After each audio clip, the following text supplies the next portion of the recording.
almost fell down.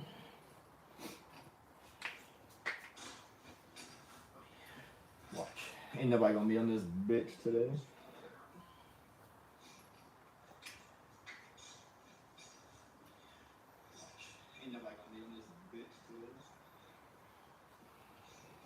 Give it a few minutes.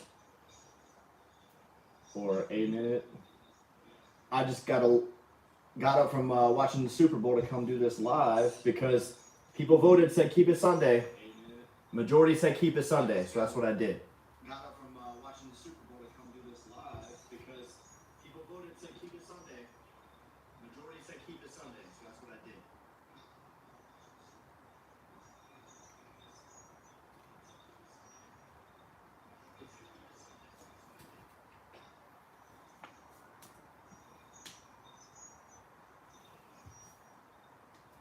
Get my questions pulled up here on my tablet.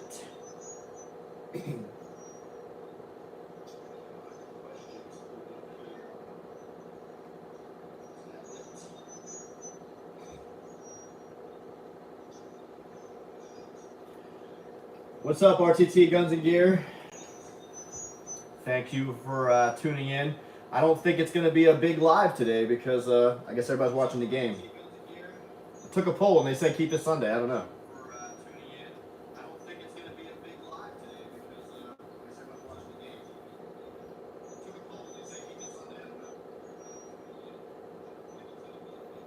Guys, if you didn't know, RTT has a website out, and he's requesting that you go to the website and just go ahead and bookmark it, so that way when he has updates that come up, you guys are aware of them.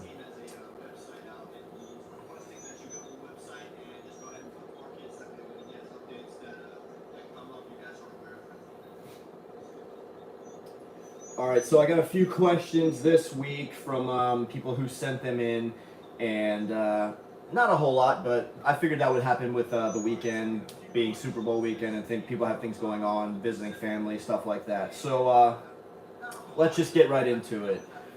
So one question, it was pretty funny. What percent of the ATF hates us?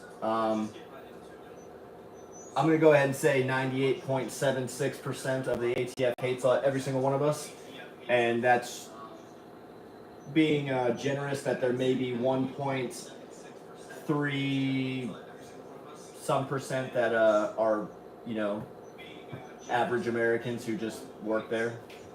I don't know. All right. Cheapest reliable night vision setup. So cheapest and night vision setups don't really belong in the same sentence. You get what you pay for with night vision. There's really there's not a lot of budget options out there, and if they are budget, they kind of suck. So with that being said, I guess one that kind of sticks out to me would be the AGM Wolf 7. So that's still about $2,300. So not really budget for most of us, but it is budget in comparison to the $4,000 or $5,000, NVG night vision options out there. And one thing about the AGM Wolf 7 is it is Gen 2 technology, so it's a little bit better than the Gen 1 stuff. You can still get Gen 1 stuff, and some of them are, about the same 2,000, 1,500-ish mark. But, for $300, why not get Gen 2 technology, which gives you a lot more options and longer battery life. So that's just an option out there. Now, I don't know if that was really what you expected by cheap, but again, cheap and night vision don't really go in the same sentence.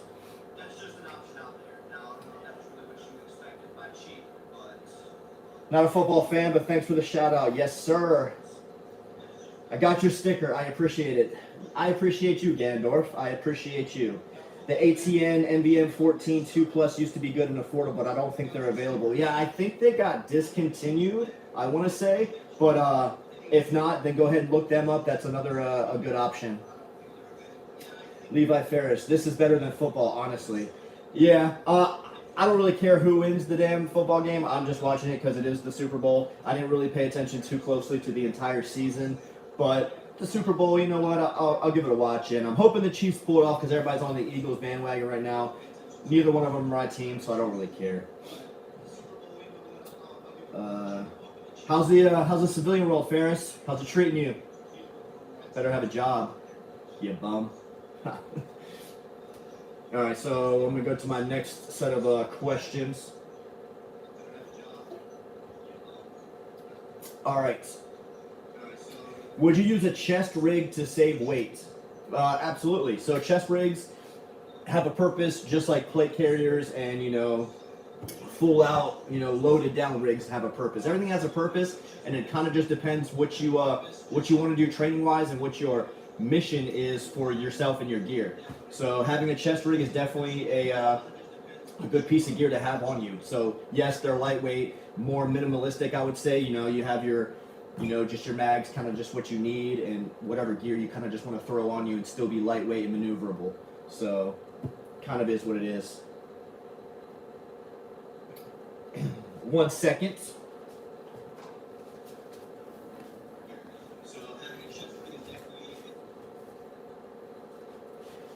I don't know what was going on there. I had some technical difficulties.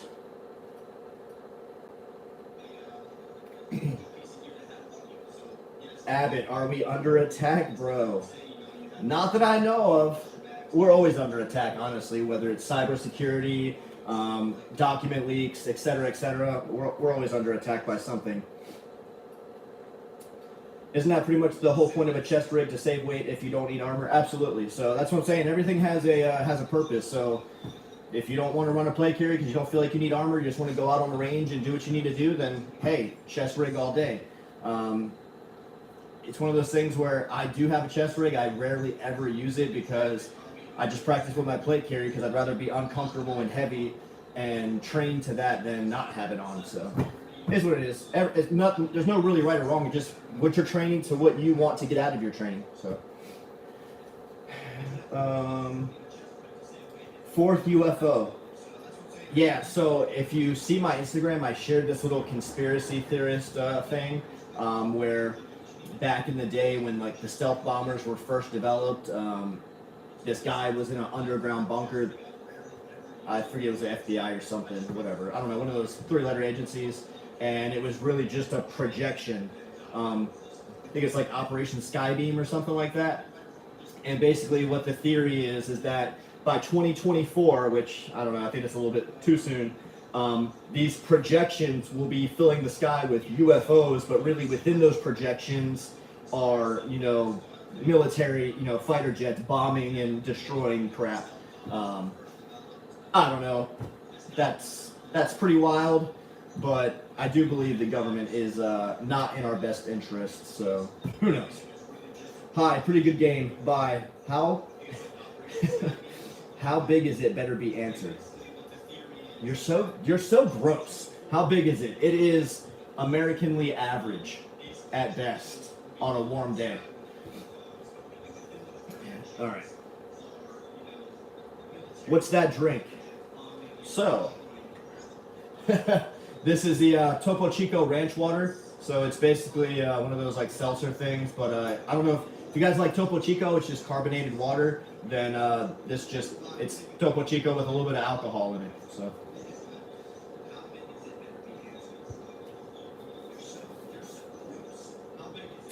If you are urban, the armor is good.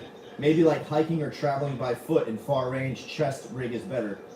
Do what works for you. I'll probably do both. Exactly, that's what I always say. It's really what you want to get out of your training and what your needs and wants are at that particular time. If you're just hiking, training by yourself, and you don't want to have the extra weight and, weigh down of the armor plates because I'm literally just training and doing some admin type stuff, then yeah, chest rig it all day.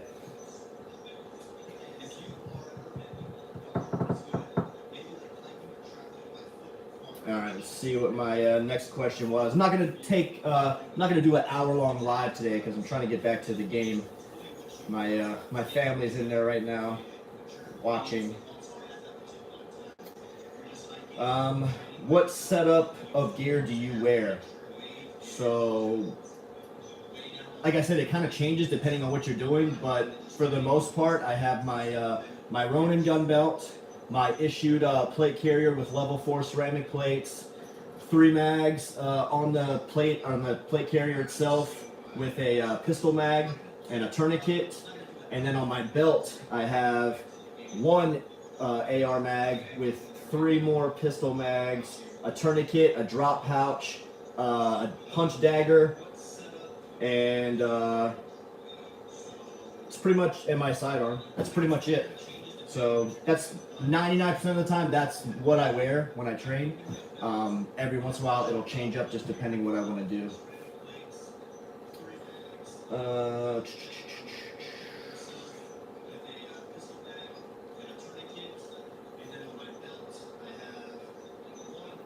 No medical. So on my body, no. I keep it in my range bag. I don't know. Some people keep it in their bag and they keep it on their body, but when I'm training, I don't. Now, if I was going to I knew I was going out to fight people, then I would have medical on me. But just training, I just keep my tourniquet on me, and then I have everything else in my range bag. I know some people run those ankle setups. That way, it's not really impeding their maneuverability up top. I guess that's an option. Going out of cell range, bro. Keep on making great vids. I'll watch the video when I get home. Thank you. I appreciate it, and make sure you're full on gas and everything before you run out of cell range. You don't want to do some hills have eyes type stuff.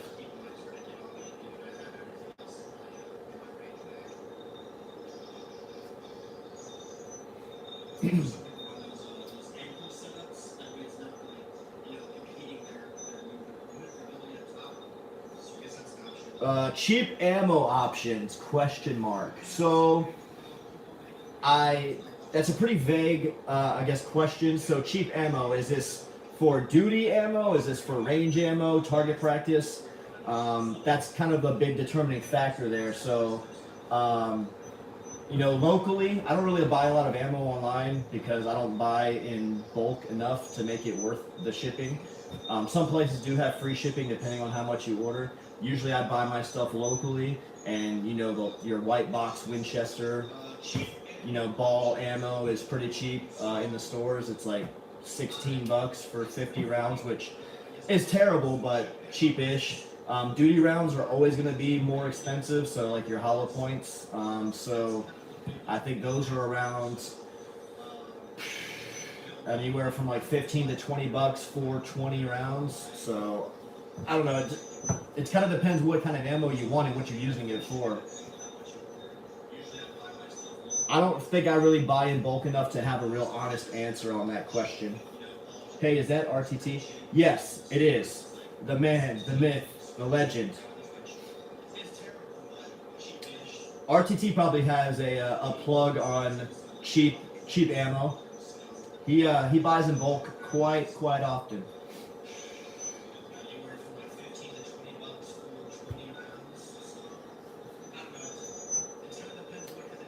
If you guys aren't tracking, so everybody keeps saying to switch to Rumble, and myself and the big creators and the really tiny creators, we're all saying the same thing.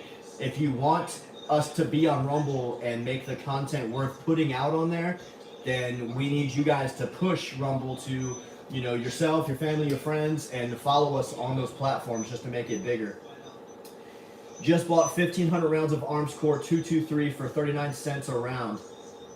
Can't beat it. Now, Arms Core is pretty dirty ammo, but I've never had an issue with it. It works. It is dirty, but hey, if it works, it works, and it's cheap.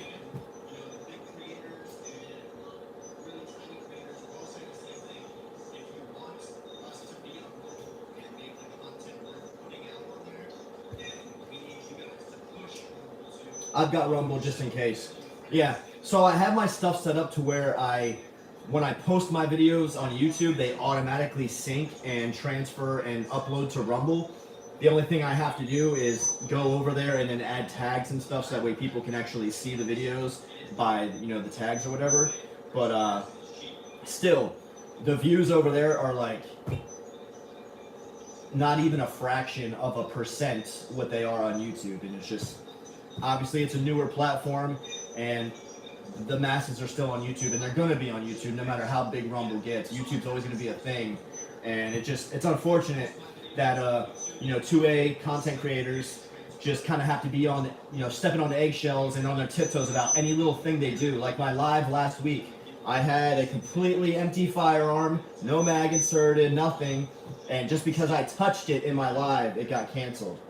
Now, part of that is my fault for not realizing that the rules for live and regular videos were different, but, it is what it is. I've got Rumble. All 5 people that use it can see my videos there. Exactly. It's like, your video after a month has 3 views. It's like, come on, man. And I mean, obviously RTT is way, bigger than I am.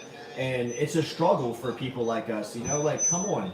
Even the huge channels with almost 1 million followers on YouTube have like 20 likes on Rumble. It's trash. Just gotta pump those numbers up. There's a YouTuber called Salty Cracker. He got banned. He has like 800. Yeah, I saw that.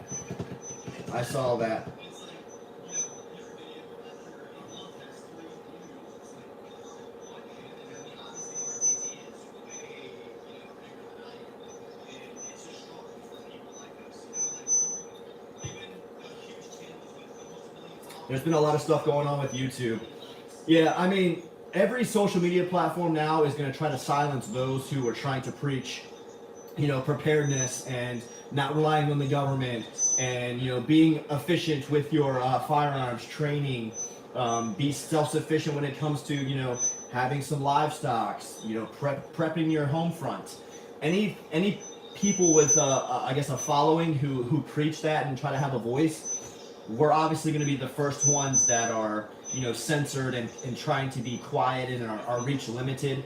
So it is what it is. So you guys kind of have to you guys got to support us the best you can. And I know the guys here, obviously you're supporting, you're doing your part. Otherwise you wouldn't be logged in. We got to keep spreading that message and getting on platforms that aren't going to silence us, because who knows, just because you don't get a strike or a warning on YouTube, you have no idea what the programmers who work for them are doing behind the scenes to make sure your videos, aren't seen, or, subscribers don't really see the content that you're putting out, shadow banning, all that stuff. I'm not a freaking computer tech nerd, but I'm pretty sure there's ways where they can limit the amount of exposure that we have in the audience that we're reaching. YouTube and GunTubers is like an abusive relationship. GunTubers being the beaten ones. Yeah, we're the ones, we're putting sunglasses on, like, he still loves me. He didn't mean it. And then we get our ass beat the next day when they walk through the door because the meatloaf's cold. It's crazy. Even just thinking and saying the other way will get you banned. If you're not a liberal little pussy boy with rainbow stickers on your car, you're probably getting silenced. So anyway, I think that was all the questions that I had for the week. If you guys haven't seen, I did put out part 2 of the budget bug out vehicle video. And really for me, you guys know it was a get home vehicle because my home front is where I'm going to be safer than, traveling outwards. So go ahead and support that video. And then I also did a tactical clothing video, which I get it. Tactical clothing video isn't really sexy, but it is something to think about what you're wearing. RTT actually put out a little Instagram post about some new pants that he had. Maybe they're not new, but he put a post about that up. But what you wear and what you train in kind of does matter than just throwing on, your dad's hand-me-down Wranglers. We'll watch that vid. Thank you. And then I'll putting a video out this coming week. I'm going to the Anza Borrego Desert tomorrow to explore the canyons and some of the caves and shit like that. So maybe I'll stop and pop a couple rounds off at one of the dedicated recreational shooting areas out there. But who knows? So just stay tuned for that video also. Clothes are very underrated for gear considerations. They really are. Everybody wants like the best gear and the best play carrier, plates, rifles, all this stuff, but then they'll go out and wear a Walmart flannel and some Rustler jeans, and they kind of don't realize what they're missing out on because they've never put on a pair of pants or that are designed to be flexible, maneuverable, have reinforced knees, so when you're sliding and doing stuff they don't rip. And there's a lot of benefits from tactical clothing. So even for EDC, you're right. So in my video, I have a pair of jeans that are made by LA Police Gear. They're just regular, straight fit jeans, but they're specifically made for carrying. They've got 9 pockets. They stretch a little bit for, a little bit better maneuverability. And then obviously if you're appendix carrying or, concealed carrying in general, the waistband flexes a little bit so that way it's not, digging into you as much. So a lot of consideration that go into to clothing. Reinforced pockets, all that stuff, man. It's crazy.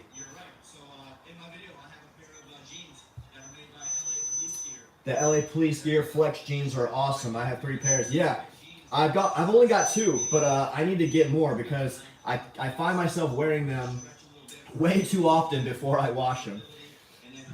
And then in my video, I also did, they're actually really well priced also. And then the Wrangler Flex cargo pants. They're very, very cheap. I think they're like $20. And they're super lightweight. They're super flexible. They're not as sexy as the LA Police Gear pants, but for just kind of every day, they're really nice.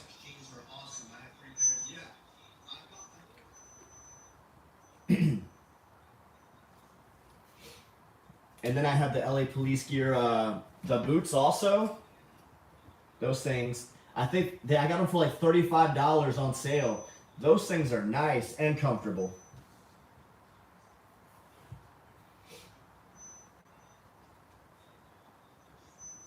You have some very annoying beeping sound going on. I kind of heard that too, but I didn't know what the heck it was. Let me see.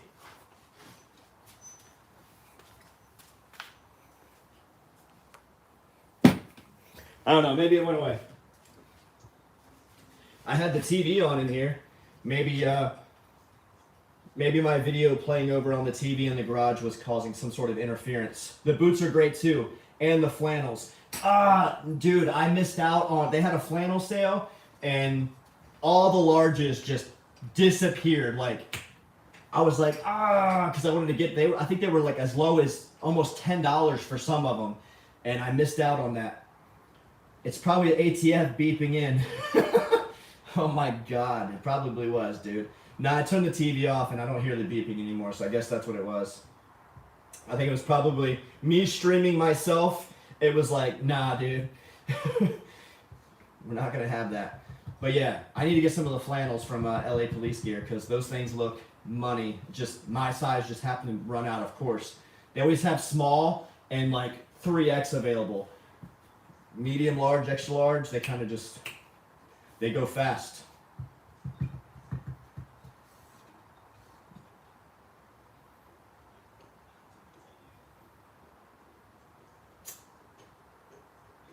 All right, y'all. Well, I'm going to get back to the game. Thank you guys for tuning in. Again, check out those 2 videos if you haven't checked them out. And obviously leave your recommendations, your comments, and things like that down in the comment box. And keep your eye out this week for my explorations in the Anza Borrego Desert. I'm going out with a buddy from work. So hopefully it's a good time, and hopefully I get to pop off some rounds. So go Chiefs. I'll see you guys later. Thanks for tuning in. Love y'all. Peace.